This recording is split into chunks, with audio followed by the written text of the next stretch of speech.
بسم اللہ الرحمن الرحیم۔ ام المومنین حضرت عائشہ صدیقہ رضی اللہ تعالیٰ عنہ فرماتی ہیں کہ ایک دن رسول اللہ صلی اللہ علیہ وآلہ وسلم نے مکہ میں موجود مسلمانوں سے فرمایا، میں نے آپ لوگوں کے لیے ہرے بھرے مقامات کے درمیان کھجوروں کے درختوں پر مشتمل ہجرت کا مقام دیکھا ہے۔ ایک اور روایت میں ہے کہ رسول اللہ صلی اللہ علیہ وآلہ وسلم نے فرمایا، میں نے خواب میں دیکھا ہے کہ میں اس سرزمین کی طرف ہجرت کر رہا ہوں جہاں کھجوروں کے باغات ہیں، لہٰذا پہلے میرا دھیان یمامہ یا ہجر کی طرف گیا، لیکن در حقیقت وہ شہر یثرب تھا۔ جب یثرب یعنی شہر مدینہ کی طرف ہجرت کا حکم آن پہنچا تو سب سے پہلے ہجرت کرنے والے صحابی رسول صلی اللہ علیہ وآلہ وسلم ابو سلمہ عبداللہ بن الاسد تھے۔ آپ نے بیعت عقبہ ثانی سے بھی پہلے مدینہ طیبہ ہجرت کی تھی۔ امام بخاری علیہ رحمہ نے حضرت البراء بن عازب سے منقول ایک روایت نقل کی ہے کہ آپ فرماتے ہیں کہ مجھ سے قبل حضرات مصعب بن عمیر ابن مکتوم رضی اللہ تعالیٰ عنہ نے ہجرت کی، اس کے بعد حضرات بلال و سعید اور عمار بن یاسر رضی اللہ تعالیٰ عنہم نے ہجرت کی، اور پھر حضرت عمر بن خطاب نے 10 افراد کے ہمراہ مدینہ شریف ہجرت کی، اور ان سب کے آخر میں حضرت علی کرم اللہ وجہہ الکریم کو چھوڑ کر خود رسول اللہ صلی اللہ علیہ وآلہ وسلم نے حضرت ابوبکر صدیق رضی اللہ تعالیٰ عنہ کے ہمراہ ہجرت فرمائی۔ جب رسالت مآب نبی مکرم حضرت محمد رسول اللہ صلی اللہ علیہ وآلہ وسلم نے ہجرت فرمائی تو اس وقت آپ کے خاندان کے افراد میں ام المومنین حضرت سودا رضی اللہ تعالیٰ عنہ اور سیدہ خاتون جنت سیدہ فاطمہ رضی اللہ تعالیٰ عنہ مکہ مکرمہ میں ہی موجود تھیں، اور اس طرح حضرت ابوبکر صدیق کے خاندان کی عورتیں بھی مکہ میں ہی تھیں۔ حضرت امام احمد علیہ رحمہ حضرت ابن عباس رضی اللہ تعالیٰ عنہما سے روایت بیان کرتے ہیں کہ جس روز رسول اللہ صلی اللہ علیہ وآلہ وسلم نے ہجرت فرمائی وہ روز دوشنبہ تھا، یعنی آپ کی ہجرت کا دن دوشنبہ تھا۔ آپ کی ولادت بسعادت کا دن بھی دوشنبہ تھا۔ آپ کی بعثت مکہ سے مدینے کو ہجرت مدینے میں داخل ہونے کا دن اور آپ کا یوم وفات بھی دوشنبہ ہی تھا۔ رسول اللہ صلی اللہ علیہ وآلہ وسلم نے جب ہجرت مدینہ کا قصد فرمایا تو سیدنا علی مرتضیٰ رضی اللہ تعالیٰ عنہ کو اپنے بستر پر لٹایا اور خود ابوبکر صدیق رضی اللہ تعالیٰ عنہ کو ساتھ لے کر مدینہ شریف کی طرف ہجرت فرما گئے۔ جس وقت آپ نے ہجرت فرمائی اس وقت آپ کے خاندان کے دیگر افراد بھی مکہ شریف میں ہی موجود تھے۔ آپ صلی اللہ علیہ وسلم مدینہ پہنچے اور حضرت زید بن حارثہ رضی اللہ تعالیٰ عنہ اور حضرت ابو رافع رضی اللہ تعالیٰ عنہ کو مکہ مکرمہ روانہ کیا تاکہ وہ آپ کے اہل خانہ اور حضرت ابوبکر صدیق کے اہل خانہ کو لے کر مدینہ آ جائیں۔ ایک روایت میں ہے کہ حضرت ابو رافع کی جگہ حضرت زید کے ساتھ حضرت عبداللہ بن ابو بکر تھے، پس اس مقصد کے لیے حضور علیہ الصلوۃ والسلام نے انہیں 500 درہم اور 2 اعلیٰ نسل کے اونٹ دیے اور مکہ کی طرف روانہ کر دیا۔ یہ دونوں حضرات جب مکہ مکرمہ پہنچے تو دونوں الگ الگ ہو گئے۔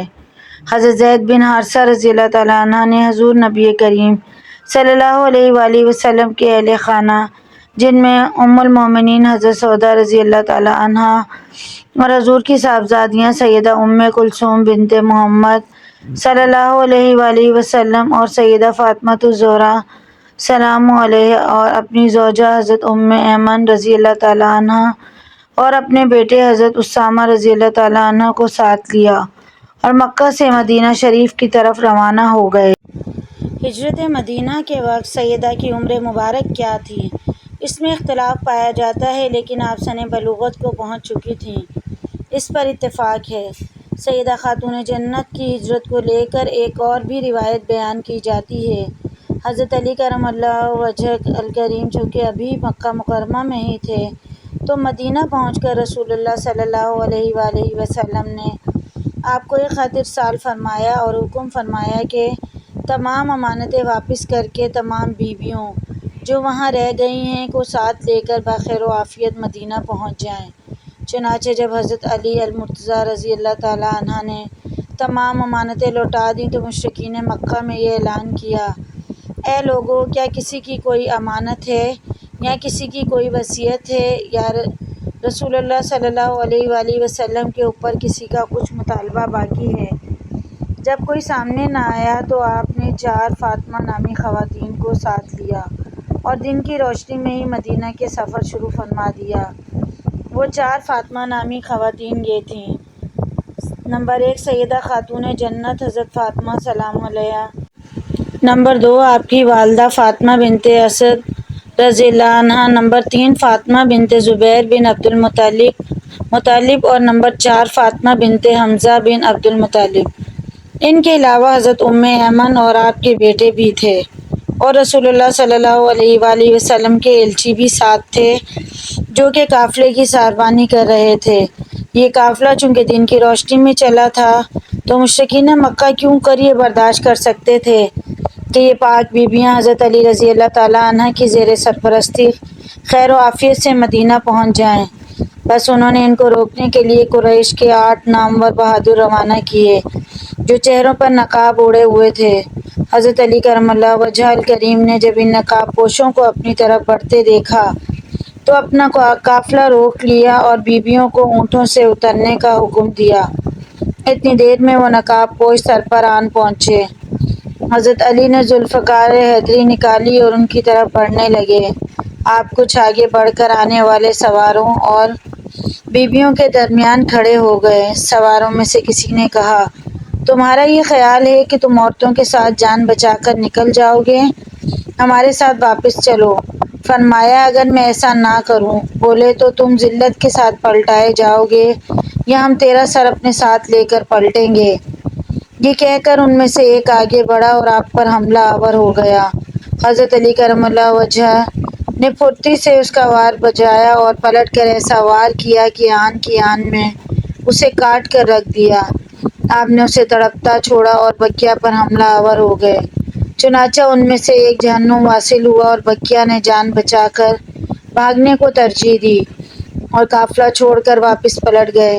حضرت علی کرم اللہ وجہہ الکریم نے قافلہ ساتھ لیا اور ایک مرتبہ پھر سفر مدینہ شروع فرما دیا۔ چند دن کی مسافت کے بعد یہ قافلہ قباء پہنچا جہاں رسول اللہ صلی اللہ علیہ وآلہ وسلم آپ لوگوں کا شدت سے انتظار فرما رہے تھے۔